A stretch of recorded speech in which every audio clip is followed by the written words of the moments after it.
I inherited a forgotten house. What I found in the attic wasn't human. The house waited at the end of the road like it was holding its breath. Ethan Carter stood outside the old iron gate, reading the letter again. His Uncle Henry was dead. No wife. No children. And somehow, this forgotten house now belonged to Ethan. The road behind him was empty. No cars. No people. Just trees bending slowly in the wind, whispering like they knew something he didn't. Ethan felt uneasy, but he pushed the gate open. It screamed. The sound echoed through the quiet village, sharp and loud, like a warning. Ethan paused, heart racing. No one came out. No lights turned on. The village stayed silent. This is already a bad sign, he muttered. The house was old, too old. Cracked walls, broken windows, and a roof that looked like it might collapse at any moment. Yet, something felt wrong. Not abandoned. Not dead. Watching. Ethan stepped inside. The air was cold, even though it was summer. Dust floated in the sunlight. The floor creaked under his feet, slow and heavy, like the house was thinking before each sound. His uncle's things were still there. A chair. A table. Old books.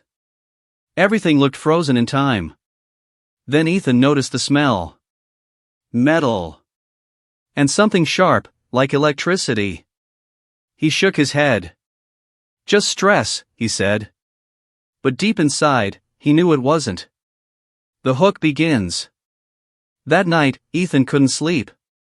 The house made sounds, soft knocks, slow footsteps above him. The attic. Every night at exactly 2:17 a.m., something moved up there. Ethan checked the time again. 2:17. A loud thump came from the ceiling. His heart stopped. Something dragged across the attic floor. Slow. Heavy. Not walking. Dragging. Ethan grabbed a flashlight and stood up. His hands were shaking, but curiosity was stronger than fear. He climbed the stairs. Each step felt like it might be his last. The attic door was old and wooden, covered in strange symbols carved deep into the surface. Symbols Ethan had never seen before. He touched one. It was warm. The thumping stopped. Silence.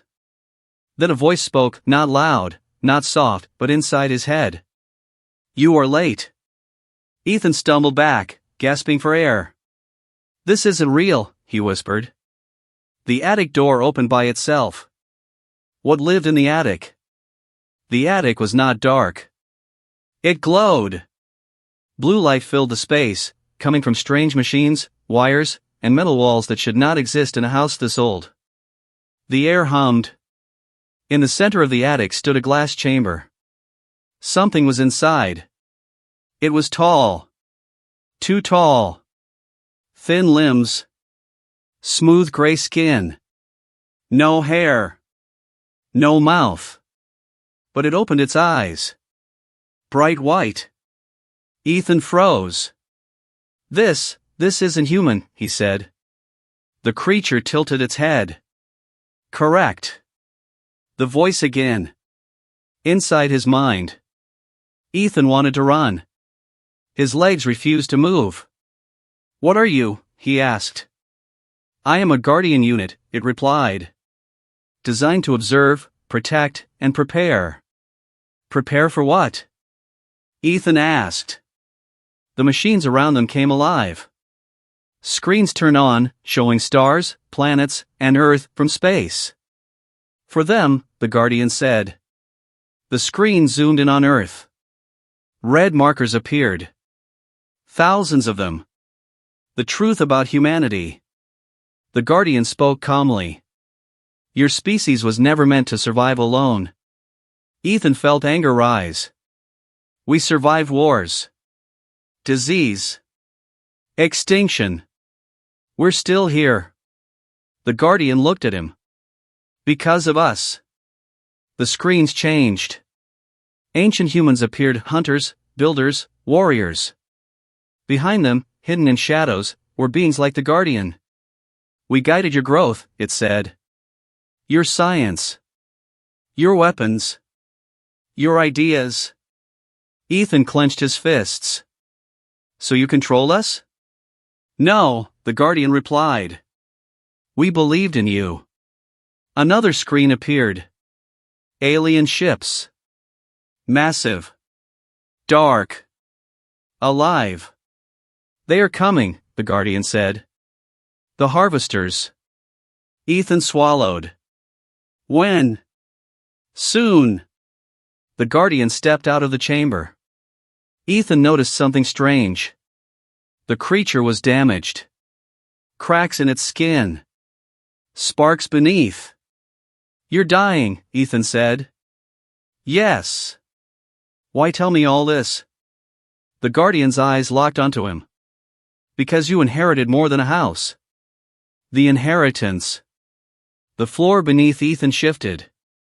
Hidden panels opened, revealing weapons, human weapons, but advanced far beyond anything he had seen. Armor. Suits. Tools glowing with energy. "Your uncle was one of the last Watchers," the Guardian said. "A human chosen to protect this world." Ethan shook his head. "My uncle was a librarian."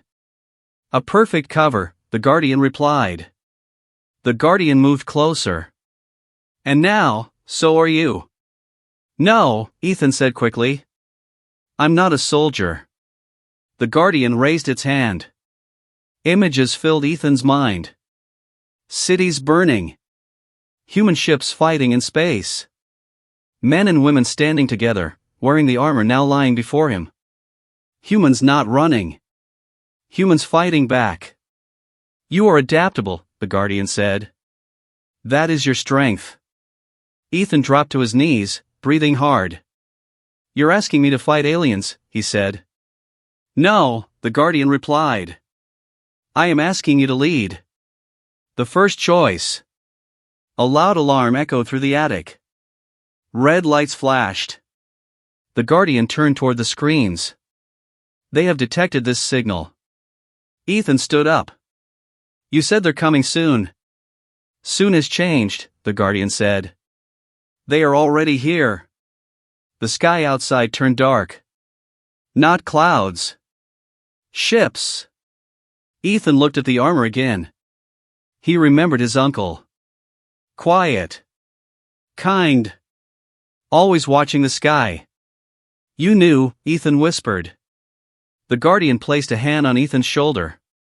It felt warm. Human. "Your species is special," it said. "You feel fear and still move forward." Ethan took a deep breath. He reached for the armor. "If humanity falls," he said, "we fall fighting."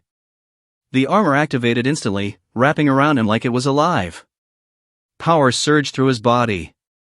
The Guardian smiled for the first time. "Welcome, Watcher." The attic roof opened, revealing the burning sky. Ethan stepped forward. Not as a victim. Not as prey. But as a human ready to stand between Earth and extinction. And this was only the beginning.